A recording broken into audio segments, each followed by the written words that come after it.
너 총 돌리게 할 수 있어 없어? 의장대에 속하지 못하는 행정병 형규. 있습니다. 아, 나 저 새끼가 형규 행정병이다. 그렇게 이기고 싶냐? 돌릴수록 무거워지는 총. 둘 좋아. 지금부터 어디에서도 볼 수 없는 걸작 단편선이 이어집니다. 끝까지 보시고 여러분의 원픽 영화를 뽑아주세요. 천천히.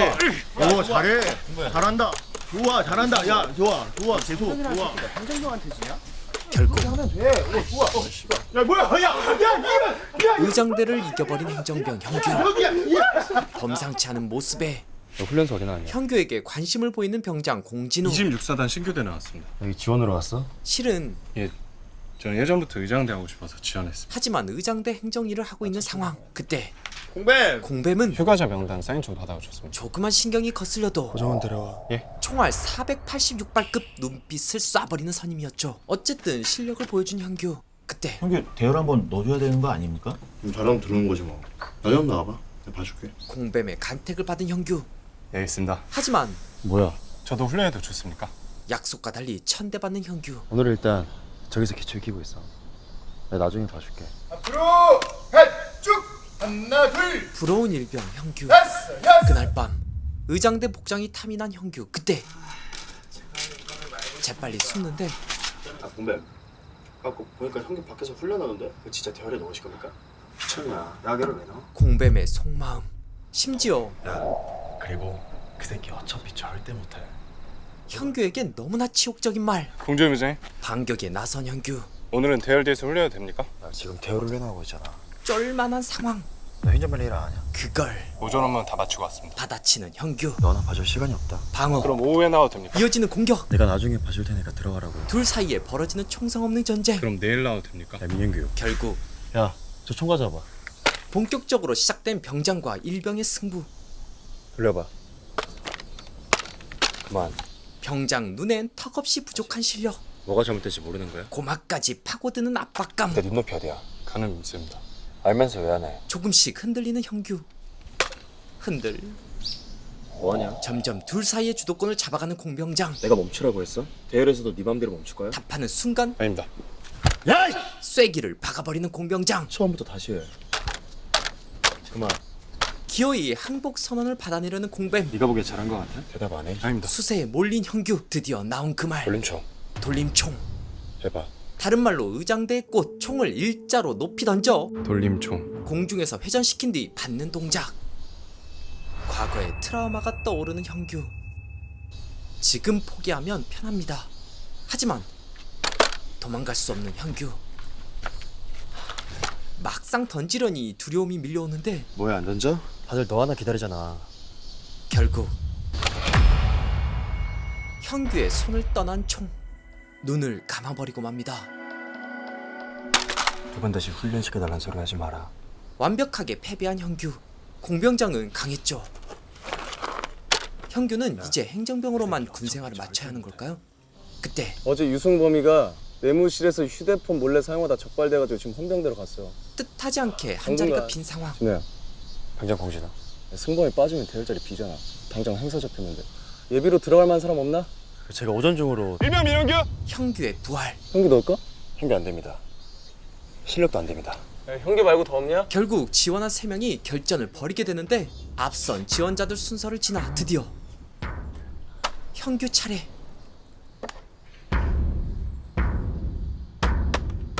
마치 두 마리의 사자가 언제라도 상대를 물어뜯을 것 같은 형국.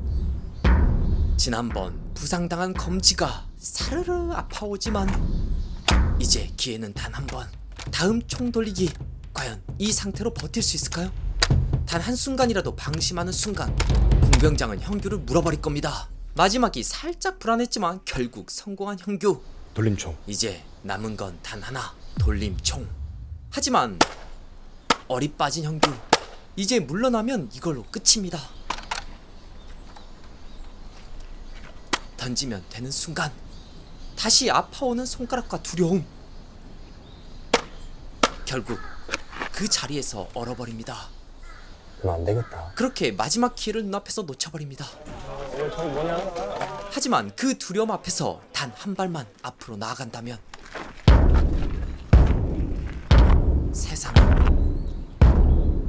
세상은 달라집니다. 돌발 행동에 형규를 제지하러 가는 공병장. 뭐야? 그때 하늘을 뚫고 올라가는 총. 과연 받을 수 있을까요? 아, 왜 이렇게까지? 안 시켜주지 않습니까? 돌림.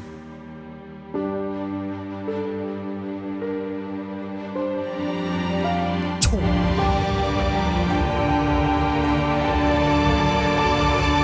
오늘은 충무로 영화제에서 소개된 4편의 걸작 단편을 보며 우리 영화 친구들의 원픽을 뽑아볼 예정인데요. 워낙 좋은 작품들을 제가 골라놨기 때문에 아마 못 고르실걸요? 참여 방법은 간단합니다. 댓글에 작품 번호와 함께 그 이유를 적어주시면 되는데 진짜 우리 영화 친구들의 선택이 너무 궁금해지네요. 1번 걸작 단편은 이상민 감독의 돌림총인데요. 마치 위플래시의 한국판을 본 것처럼 의장대의 꽃이라 불리는 돌림총을 향한 한 인간의 집념과 집단 속에서 인정받고픈 욕망을 아주 집요하게 파고든 작품입니다. 작년에 보자마자 반했던 작품인데 여러분들의 마음을 건드렸나요?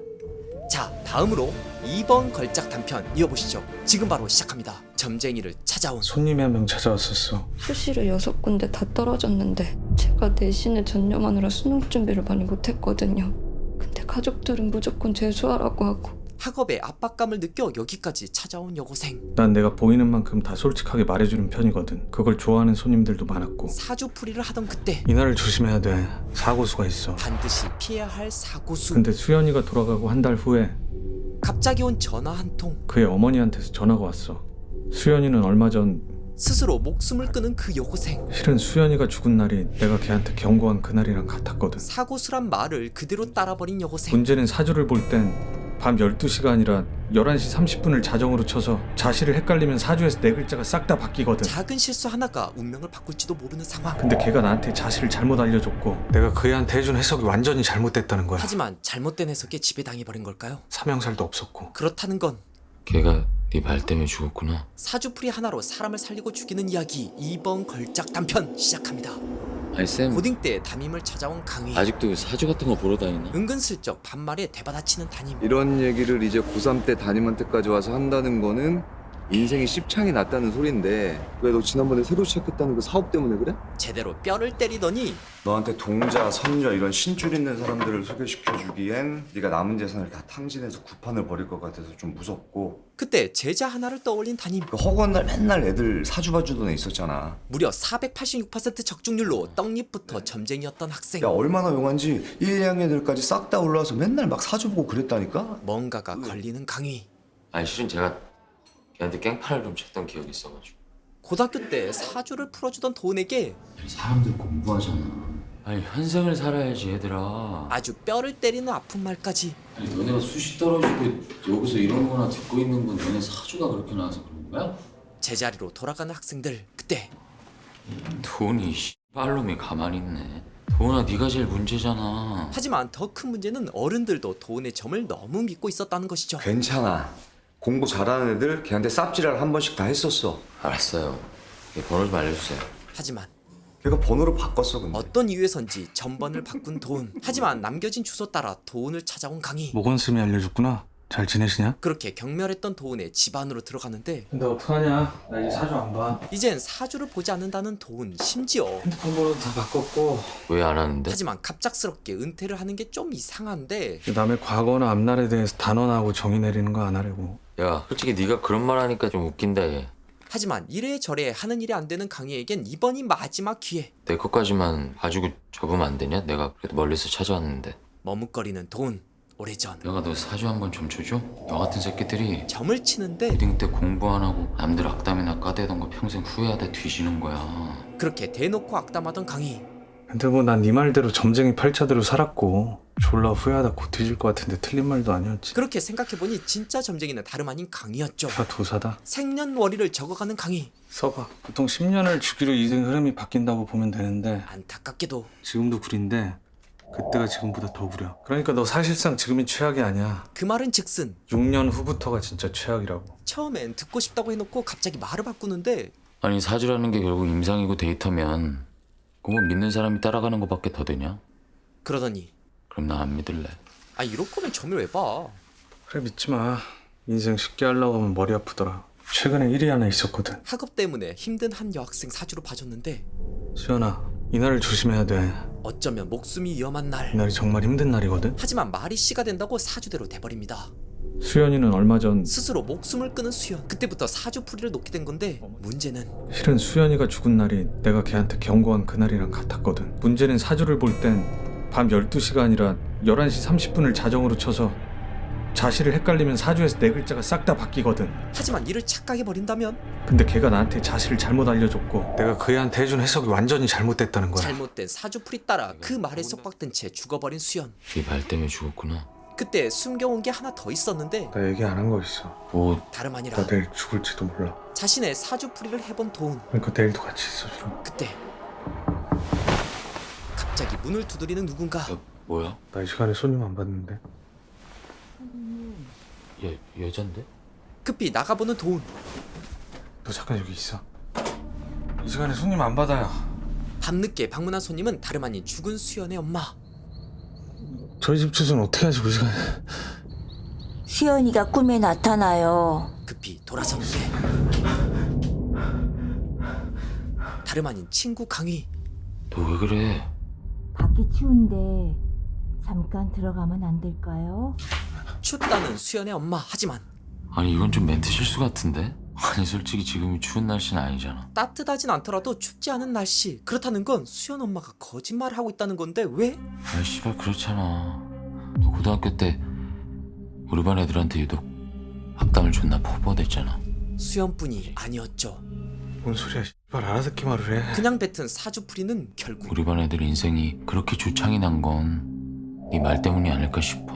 그 얘기 갑자기 왜 하는데? 걔들이 그렇게 살 운명이니까 그런 거지. 내가 미래를 맞춘 거고. 그러니까 어쨌든 씨발로마. 갑자기 이상한 강희. 그때 네 말만 아니었으면 내 동생이 살 수도 있었던 거잖아. 얼마 전 죽은 강희의 동생. 본 동생. 너 씨발 여기 왜 왔어? 학교 선생님까지 찾아가 물어 굳이 여기까지 온 건 네 운명도 잘 맞추는지 보려고 왔지. 그래서 내일 네 운명이 뭐랬지? 2번 걸작 단편은 박수홍 감독의 목화 토금수입니다.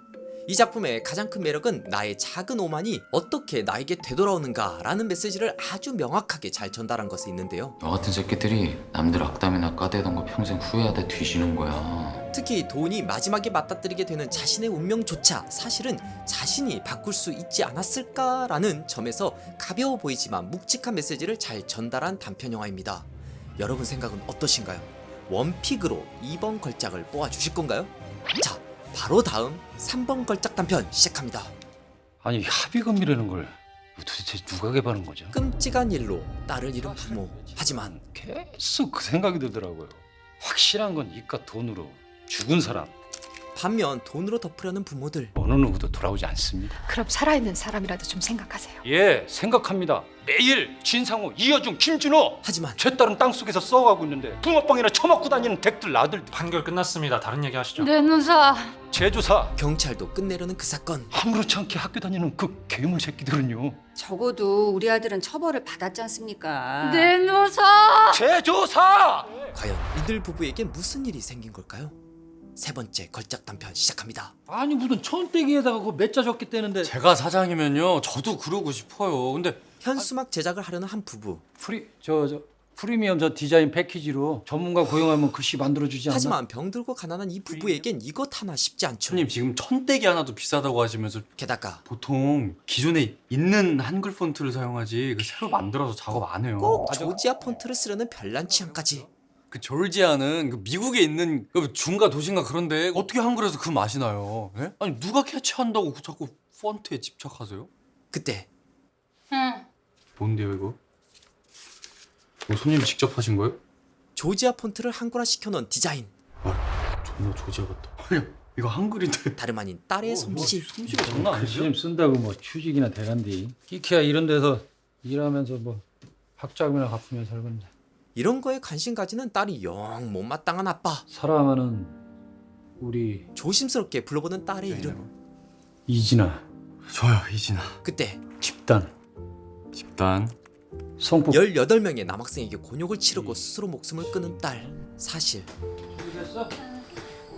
가난했지만 누구보다 서로를 위하며 살아온 부부.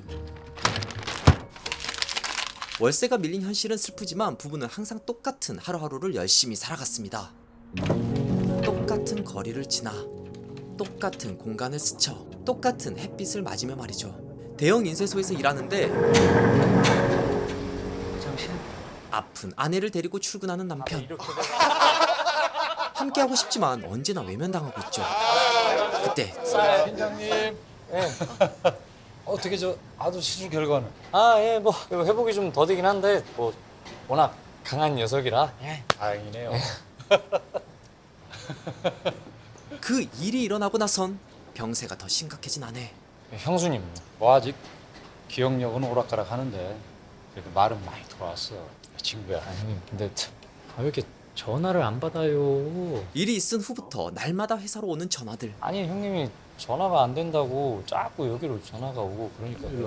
아유 왜요? 집사람이 고집이 세서. 그럼 합의는요? 주변 사람들 생각과 달리 지금 진아 아빠에게 중요한 건 제주사가 먼저 나와야지. 이 호두가 이 불면증이 그렇게 좋. 그 일이 있은 후론 통 잘 먹지 못하는 아내. 우리도 먹고 살아야 될 거 아니야. 그때 진아 어머님, 진아 아버님. 다가온 한 학생. 안녕하세요. 저는 김나라라고 하는데요. 저희 다 진아랑 같은 디자인 동아리 친구예요. 계속 댁에 안 계시길래 친구가 가져온 건 여기 진아가 빌려준 책. 부부는 아직인데 학교는 이미 진아를 지울 준비를 하고 있었죠. 전학생이 온 지 며칠 됐는데 다음 주에 진아 물건들을 비운다고 들었어요. 다른 사람이 치우는 건 좀 아닌 것 같고 해서. 그리고 어떻게든 진아 글씨 완성해보려고 했는데 진아가 죽기 전 매달렸던 조지 한글 버전. 모든 걸 잊고 살려고 해도 끊임없이 울리는 벨소리. 얘기를 한번 들어보자. 시도. 일을 빨리 끝내야지. 잠 안 자고 살 거야? 이제 부적 살 돈도 없어. 그러게 누가 쓸데없는데 돈 쓰래? 혹시 몰라 딸방에 붙여놓은 부적. 아직까진 큰 효과가 없었죠. 근데 월세도 석 달이나 밀렸는데 그 노니아 디자인 그 월급 받고 하면 안 될까? 내 이번엔 이제 부적 안 살. 딸의 미완성 폰트를 마무리 짓자는 아내의 바람. 우리도 살아야 될 거 아니야. 합의하지 마. 안 해. 근데 끝까지 저 제주사 안 나오면 그 합의금이라도. 결국 경찰서에 온 부모. 네, 뭐 전화가 계속 안 돼서 못 오실 줄 알았는데 나름 시도 준비한 진아 아빠. 무슨 아버님께서는 현수막을 거시겠다고 계속 민원을 넣으시는데 지금 사건 다 종결됐습니다. 괜히 일만 커져요 아버님. 내 누사. 끝났다는 경찰과 제조사를 외치는 엄마. 뭐야? 내 누사. 이미 판정은 나서 이럴 필요까지 없는데 우리 준호를 생각해서 드리는 겁니다. 법으로는 더는 아무것도 할 수 없는 상황. 당연히 염치 없는 말처럼 들리시겠지만 우리 준호는 원래 양심이 남다른 애였어요. 아들의 썰을 푸는 엄마. 초등학교 때 한 번은 가게 주인이 자리를 비운 사이에 친구들이 붕어빵을 훔친 적이 있었어요. 친구 따라 저지른 강도. 준호도 얼떨결에 한 봉지를 집에 들고 왔는데 며칠간 잠을 설치더라고요. 죄는 저질렀지만 양심은 있다는 말. 결국 붕어빵 가게 찾아가서 유일하게 사과했던 아이입니다. 진심으로 반성하고 있는 한 아이, 그리고 그 아이에게 훔친 빵값에 3배를 물게 했던 엄마의 마음을 조금만 알아주셨으면 해요. 적절한 비유에 따른 감정 호소에 이은 이제 괜한 시나 소란을 좀 삼가해 주시기 바랍니다. 이어지는 악어의 눈물까지 완벽했다. 그때 아들도 먹었죠? 네? 그때 그 붕어빵 대게 아들도 먹었냐고요? 그거야 뭐 이미 손으로 만졌고 또 며칠 지나면 상하니까. 이런다고 붕어빵을 먹을 사실이 사라지는 건 아니죠. 저희는 이 부유하지도 않고 건강도 능력도 부족하지만 확실한 건 이깟 돈으로 죽은 사람 어느 누구도 돌아오지 않습니다. 근데 왜 자꾸 아까부터 합의하는 겁니까? 난 여기 공이 100개 붙어있어도 그럴 생각이 없는데. 이상한 건 해주지도 않은 합의였는데 아까부터 무슨 말씀을 하시는 거예요? 그런 진아 아빠를 이상하게 보는 경찰. 그때 어머니 아프시기 전에 여기 따님하고 같이 오셨죠? 그 일이 있은 직후 경찰서에 온 적이 있다는데 진아 아빠는 금시초문. 따님이 미국 간다고 오셨잖아요 어머니. 사실 합의를 해준 건 다름 아닌 부모님 중 한 명만 하셔도 법적 허용됩니다. 여기 보세요. 도장하고 이쁘게 사인까지. 바로 진아 엄마였죠. 한나야. 정한나. 여기 써있네, 3글자. 기억 안 나세요? 여기 따님 서명. 그 당시 합의를 하고 딸이 떠난 뒤 기억을 잃어버렸던 엄마. 안 봐. 아니 무슨 고작 이름 석자 가지고 아니 이따위 동이 쪼가리 들이대면서 불구잘 이용해 먹으려고 그래? 믿을 수 없지만 거짓말이지. 어? 아니 당신 금붕어 아니잖아. 내 말이 맞지? 기억 안 나. 어쩌면 기억 상실이 엄마가 스스로의 죄를 감추는 방식이었을지도 모릅니다. 현실을 급히 부정해보는 진아 아빠. 얼마 받았어? 니들 얼마 받았길래 이런 사기극을 벌려 개수작이야! 어떻게 돈으로 이런 중재가 사라지냐고요! 그럼 얼마요? 진아 아빠가 원하는 금액은 얼마를 더 드리면 되는데요? 대개 아드님 목숨이요. 합의까지 본 마당에 더는 아무것도 할 수 없는 진아 부모. 대개 애들 한 짓이 후회할 짓은 우리 아들만 한 게 아닌 것 같은데. 그렇게 경찰서를 박차고 나온 진아 부모. 뒤늦게야 딸에게 말을 걸어보는 아빠. 왜 말을 안 했어? 그래도 아빠인데 미국 가지. 조지아 폰트를 좋아했던 딸. 그래서 조지아에 있는 디자인 학교에 가고 싶었던 딸. 그때 학교로 간 엄마. 딸의 사물함이 치워지기 전 유품을 챙기려던 것인데 딸이 유품을 들고 나오는 길. 그때 진아도 좋아하는 반찬인데. 너희들 다 친구지? 나머지 18명 누구야? 기물 새끼들. 니들 아직 괜찮아 애들. 우리 진아랑. 가해 학생의 한마디. 돈가스 안 먹을게요. 뭐? 점심 안 먹을게요. 점심 먹지 마. 땅에 묻혀 제사상 보는 날까지 점심 먹지 마. 그날 밤 매일 밤 들리던 딸의 울음소리가 오늘만큼은 들리지 않습니다. 이제 부족도 필요 없겠네요.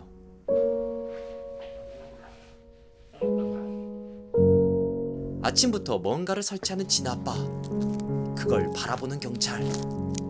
18명에게 참혹한 일을 당한 딸의 억울함을 진아가 죽어 결국 황골화시키지 못한 그 조지아 폰트로 전해봅니다. 그들이 앗아간 건 진아를 포함해 진아의 꿈도 있었으니까요. 3번 걸작 단편은 제이박 감독의 조지아입니다. 한국에서 일어난 사건을 모티브로 현실이라는 거대한 벽을 감독 특유의 감성으로 녹여버리는 게 매우 매력적인 걸작인데요. 조지아 폰트로 한글을 치다가 네모만 나오는 경험을 다들 해보셨을 것 같은데요. 이건 미음 같기도 하고 마치 사람의 입모양 같기도 합니다. 우리가 마지막에 알아볼 수 있는 건 18이라는 숫자뿐이지만 영화에 빠져든 분들은 미음만으로 구성된 문장을 보고도 진아 부모가 어떤 말을 하고 싶었는지 어렴풋이 아셨을 것 같아요. 그게 바로 영화의 힘이기도 하죠. 여러분의 원픽으로 3번을 선택하실 건가요? 곧바로 다음 4번 걸작 단편 시작합니다. 직장 동료들과 식사를 하던 민조. 아 맞다. 그때 저희 어제 선배님 남자친구 봤는데. 어디서? 그때 갔던 맥주집에서. 얘 어제 그 대학 동기들 청첩장 돌린다고 그랬는데 거기서 만났다. 어젯밤 청첩장을 돌린 남친은 밤사이 소식 하나가 없는데 뭐야? 팬인가 봐. 야, 내 남자친구도 맨날 저 노래 달고 살아. 아, 나 듣기 싫어. 그런데 닮아서 그런 거 아니야? 남친과 닮은 진상남. 내 바지를 내리고 소변을 보기 시작합니다. 노래를 부르더니 갑자기 구역 표시를 한 남자. 야, 뭐야? 몇 호선이야? 누가 봐도 미친남. 아, 짜증나. 아, 진짜 미친 거 아니냐? 지금 실시간 검색어 장난 아닌데요? 하루아침에 유명인이 된 진상남. 아무튼 회원님네? 여보세요? 친한 언니한테 온 전화. 네이버를 왜요? 언니가 전해준 충격적인 소식. 바로 그 진상남이 애비 신랑이었던 것. 하루 1000만 명 이상이 이용하는 지하철에서 풍기문란 행위가 계속됨에 따라 안 할 말 다 했어. 결혼식은커녕 헤어질 위기에 놓인 둘. 민조야. 뭐? 붙잡는 남친. 하지만 야, 너 무슨 거지? 무슨 소리야? 사람 아니야! 민조 입장에선 지옥 같은 심정. 집에 들어가려는데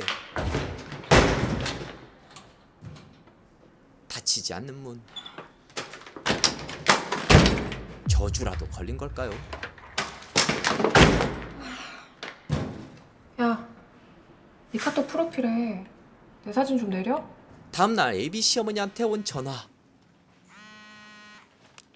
대리님, 점심 안 드세요? 너희끼리 가. 나 속이 좀 안 좋아. 속이 좋을 수가 없는 상황. 결국 엎어진 결혼.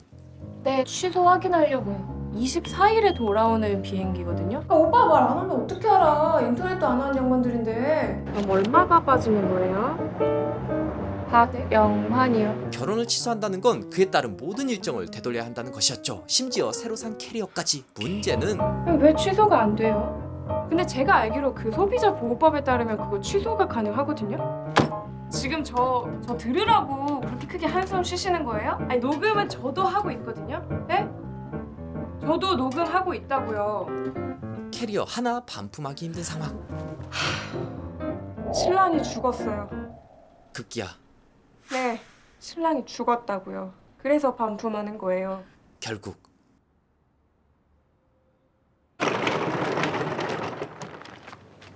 우산도 함께 버렸지만 아저씨, 그 이렇게 큰 거 그냥 버리면 안 돼. 그 알만한 사람이. 저 스티커 붙여서 내놨는데? 물건 버리는 것까지 내 맘대로 안 되는 민조. 이럴 땐 퇴근하던 어느 날 사랑 너무 어마어마해. 힘이 겨워 몇 번 넘어져도 사랑을. 저기요. 볼륨이 너무 큰데 몰라서 그런 거겠죠. 저기요. 음악 소리가 너무 커서요. 옆에다 들리거든요. 아니 꼬운 표정. 네. 죄송합니다. 하지만 저기요. 볼륨은 그대로입니다. 저기요. 진짜 죄송한 거 맞아요? 죄송하다면서요. 진짜 죄송하신 거 맞냐고요. 저기요. 그럼 좋게 말로 하면 되지. 왜 가슴을 툭툭 쳐요? 기분 더럽게. 네? 제가 언제 가슴을 툭툭 쳐요. 재난은 갑자기 일어나는 법. 빨? 지금 빨이라 그랬어요? 금붕어형 진상. 안 그랬어요. 귀 막혔어요? 그쪽 같은 경우 없는 사람들 때문에 지하철이 맨날 이날린 거예요. 점점 커지는 사건. 제가 성의껏 말을 했으면 기본적인 예의와 성의를 갖춰서 제대로 사과를 해야 되는 거 아니에요? 동물이에요? 사람 말귀 못 알아들어요? 진짜 어이가 없네. 지금 여기서 미친놈이 누군데? 누군데?